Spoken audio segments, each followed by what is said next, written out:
pombe tidufu. Because me, the things that I saw there, I was just like, you know what, my friends, even me, I'm not an alcoholic.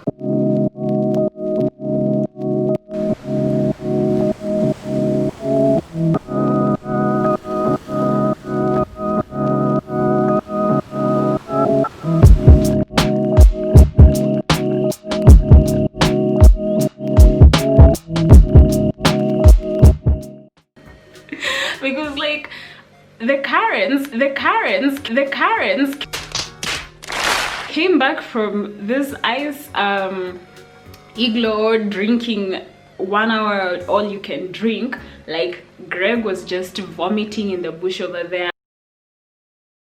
Ron was trying to hit on Holly and like take advantage of her. Someone else was like trying to get someone in the box. William was just crying because of a heartbreak.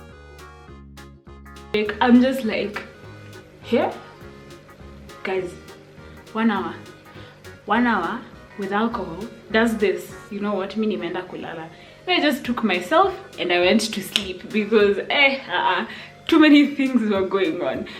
And I think that was one of those trips which really made me understand the essence of having good travel buddies. Because like, yo, me and my travel buddies, we're just chilling, we're dancing salsa and like having lots of fun, and then these people come like an hour later and just like stuff is going on. I'm just like, yo, you guys, no, me, I'm happy with my 3 other friends. Like we're Gucci, we are good. So we came back to Buenos Aires, and then I think I had like maybe 3 weeks or so in between Iguazu and Patagonia. And guess what I did? I dyed my hair red. And you know what happens when a woman dyes her hair or cuts her hair?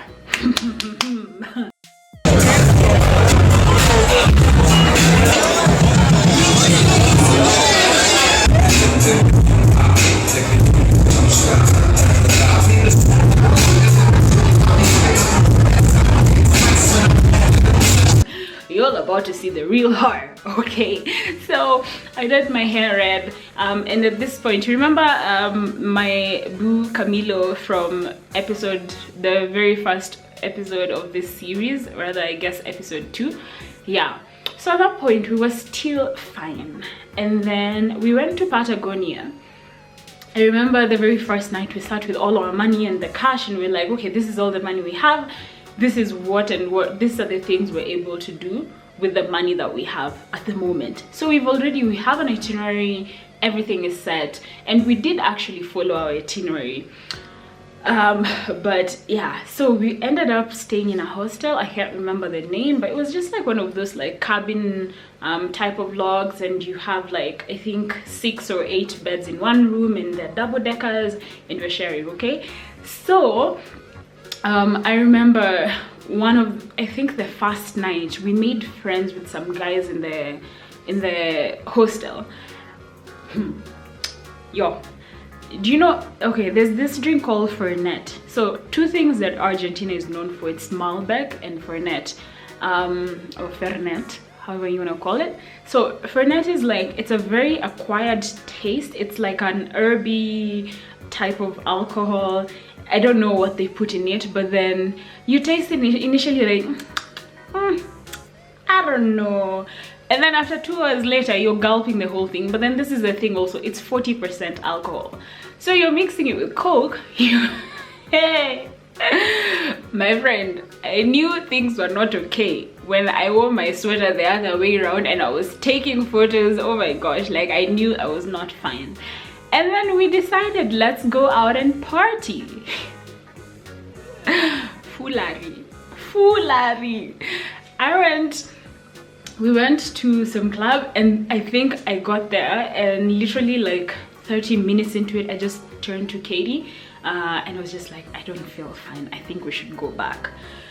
So Katie took me back, and at this point, Mr. Alejandro is not even talking to me. So I'm just like, I don't know, I think it dawned on me in my drunkenness that, oh my gosh, oh, why is my boyfriend not, or my fling, because that was not a relationship, why is my fling not talking to me?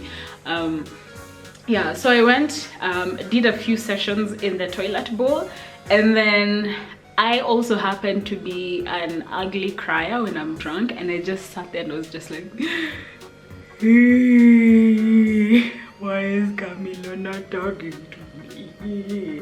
Then Katie's like, oh baby, so like, we're all drunk, mind you. No, it's not like one of us is sober, no, at least one is just less drunk. Okay, she's like, oh baby, I'm so sorry, like, stop crying. She's trying to calm me, and I think eventually, like, Sky and the other Katie, they come back and they find us in the bathroom. Me, I'm there crying, and then I stop crying, and then I don't know what came over Katie, my roommate. She goes like, carry me like a baby, and she jumps on me.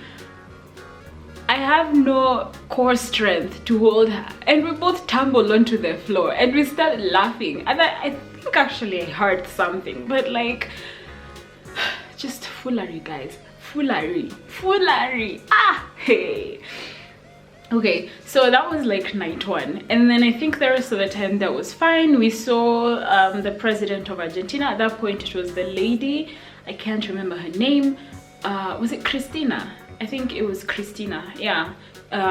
She was in the south and she was like talking to the local people. I can't remember what exactly that was about, but it was kind of cool, like, to see how Argentines organize themselves in politics. And this one is also different because it's like the indigenous communities that are more in the south. Yeah, okay, so we that was in Calafate, and then we took a bus to El Chalten. So this is where this mountain called Fitzroy is, and we hiked. Oh my gosh, it was the most strenuous.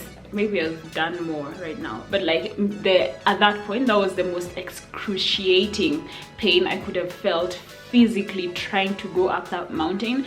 Well, it was like the first 3 kilometers, maybe 4 kilometers, it's kind of steep, and then it levels off till around the 8 mark, and then the last 2 or 1.5 kilometer, yeah, yo manze, it felt like 5, because you're literally pulling yourself up on rocks. Yo, that was crazy.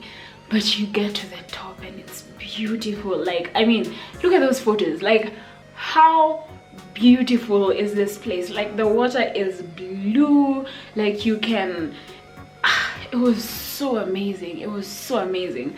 So yeah, and this is where now we made friends with Juan, and I can't remember this other lady's name, but like we made friends with them there. And it was just like a simple question of like todo bien, which means like, is everything okay, or like how you guys, or everything cool. And we started drinking mate. Mate is like an herby type of tea that you drink with the straw. I used to have it. I don't know where my thing went. But anyway, we drank mate with them, and you like pass it around to each other. God forbid if one of you has a disease, because you all are gonna get it.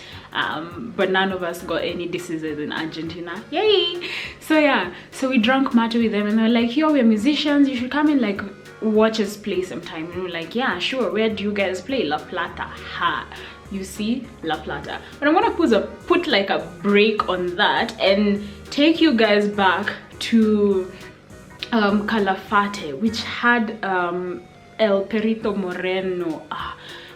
Yo, it means, I think, brown stone, tiny, beautiful. I can't remember, but like I think it translates to something. And it's basically a glacier, which is it advances from the mountains. So as it is advancing, the back part of the glacier is pushing the forward part, is advancing faster than the forward side. So at some point, especially around when we had gone around the summer, the pieces at the front, they start breaking and falling into the water. Oh my gosh, it was so beautiful. I don't know if I have a video I recorded of like one of the huge blocks. Like, we went into a frenzy when it happened. Like, yo, It's so beautiful. I hope I can find like a video. I really do. But it's so beautiful to see that. And like there are things you really can't capture on camera or on phone. You cannot. You just have to see it. So guys, if you can go to Patagonia when all of this lack of traveling is over, please go and go to Perito Moreno and just like see how beautiful that place is. My Argentine boyfriend broke up with me on text. The audacity. So this is after ghosting me the whole of my Patagonia trip, and the whole of like for another week later. And I'm just like telling my girls, I'm like, yo, Camilo is not talking to me, I don't know what's up. And they're just like, yo, he is shit, he don't deserve you, you know what us girls tell each other, yeah, all of that stuff. And I was just like, yes, he does not deserve me. And then he sent me this text message like, oh, I've been thinking about my life, and like, well, this is how I imagine he was texting it. I've been thinking about my life, and I don't think we should see each other anymore because like I need to focus on blah blah blah blah in my music. You know, just like, yeah, whatever, your music sucks. No, it doesn't. Okay, that's mean. No, it doesn't.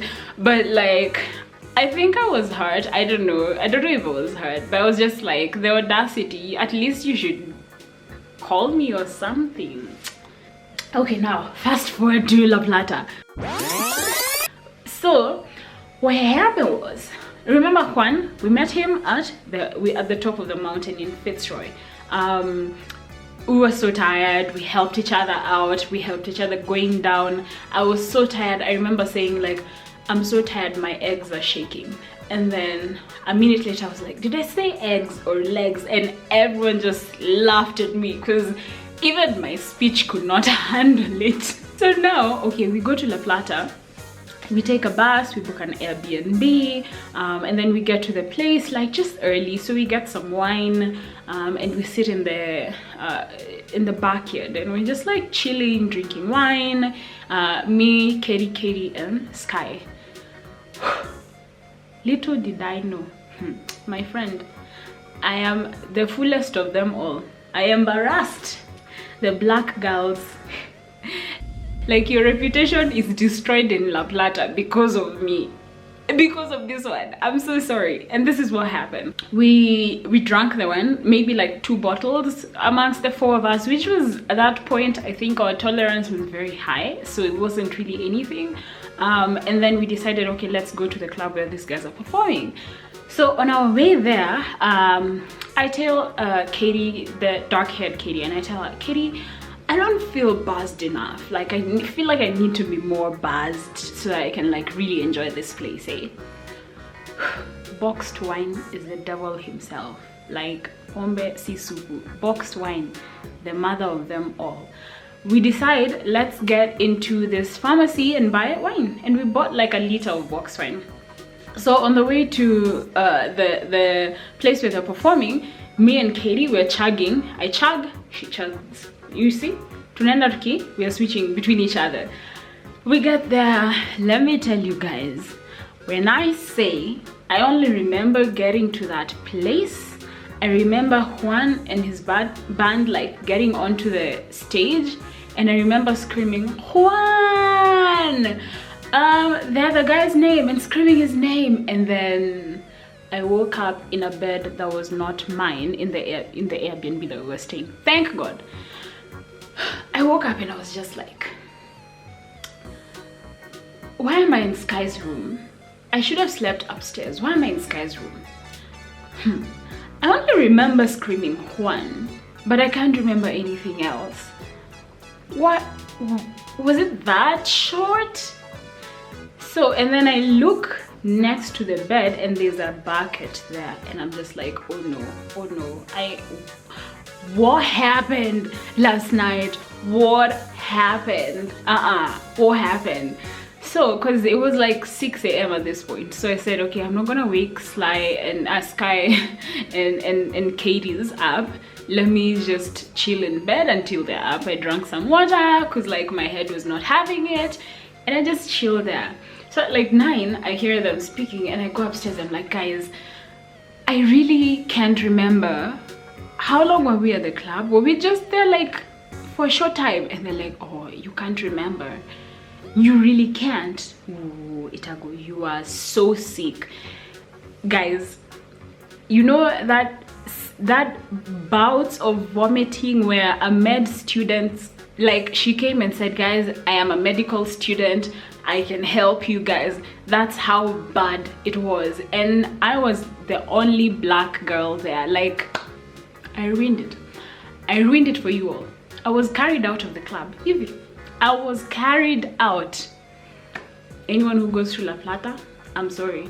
If you're dark skin, brown skin girl, you're beautiful. But I'm so sorry. I ruined it for us. I was carried out of a club. Never ever happened before. Never happened again, because after that I was just like, hey, by the way, I cannot live like this foolery apana dige hota, but where? Yo, it was so crazy. So yeah, that's what happened. Like, I don't know, even I myself, I'm not gonna take myself back to that city.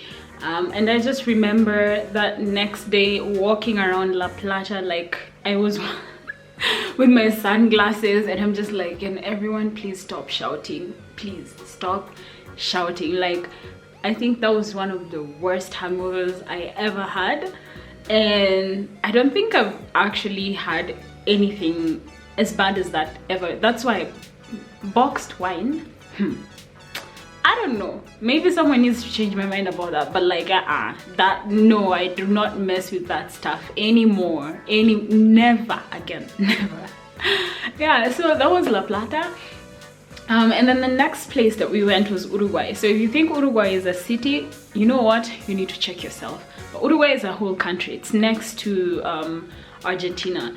So one of the challenges that I encountered, or that consistently like I encounter, is having a non-US or non-European passport, meaning that you just have to go through a lot of visa processes. So for most of my friends, they could just go into Uruguay, but I had to get a visa to go to Uruguay. Where were we going? We're not going to Montevideo, we were going to somewhere else. I'll just put the word here. I'll put it right here. So we're going there, and most of what I can remember from Uruguay, it was like almost like a tiny version of Buenos Aires, you know, like cobbled streets and just similar types of food and colorful money and dancing with statues in the street. What else? They also love wine. Yeah, it was like a calmer version of Buenos Aires, and you go to Uruguay actually by taking the ferry across. So pretty much what separates them is the river between Buenos Aires and the city which we were going to. So yeah, and like I think it was such a chill trip. That's what I remember about Uruguay. Like even from the photos, like we're just so zen, you know, we're next to the water taking photos, we're seated in the cobblestone streets, and yeah, like literally that's all I can remember from Uruguay. But all of these other places, I think Uruguay was the end of foolery, where nothing foolish happened, but the rest of these other places, where, hey my friend, yeah, it was so crazy. So anyway, I would like to end this series for Argentina by saying that I do recognize that traveling for me, especially at that point, I realized how much of a privilege it was. I remember there was a day I went to San Telmo, which is one of the markets in Buenos Aires, and I was just like walking around, like, you know, nonchalant and like dancing to the music, because like tango is playing everywhere, tango music, and drinking like my cup of fresh squeezed orange juice. And I saw this black man. I told you there aren't that many black people in Buenos Aires, so I saw him. He was selling a masisio, nedwaje, the gagas, yeah, those gogos. I really can't remember their names. Shades. He was selling shades. So yeah, and then he looked at me. I guess, you know, that just thing, you see an African and you're like, what's up, brother? So anyway, he said hi to me, and he was like, hi, how, I think he said it in English, And then I was like, hi, how are you? He's like, hey. I asked him where he's from. He's from Senegal. He doesn't speak Spanish. He only spoke French and a little bit of English, which I could, which we were able to communicate. And what really struck me from that conversation was him saying that he came to Buenos Aires to seek a better life. And part of it was him selling the shades on the street, and he was like, yeah, I'm here, I'm living with my brother is here, but the rest of my family is in Senegal. Mans asked me, so what are you doing here? Have you ever thought about how privileged you are that you want to lie? Just because, like, how do I just say I'm here just traveling? How do you just travel? How do you just go to another country just to learn the language? Like, how? So it was one of those things that really made me recognize like how privileged I was, and just generally how my college experience has been a huge privilege, because like I didn't have any debt graduating out of college. Like, thank God. I had my fees paid for, my rent, everything was paid for, and really it's all glory to God, man. Like, that's not me, that's all God. So I think coming out of that, I really came out like more zen. I think also Berkeley had become too much, so Argentina was an escape for me. And I had an Argentine boyfriend. I think at some point I had a Haitian fling. Like, cause like you need someone to show you around. So I hope you guys enjoyed this series. If you did, like it. If you didn't, still like it and tell me what you want to see. I still have a couple of other cities that I'm going to talk about, and a lot of other stories that I have from my passport stamps. Until then, I'll see you guys. Ciao.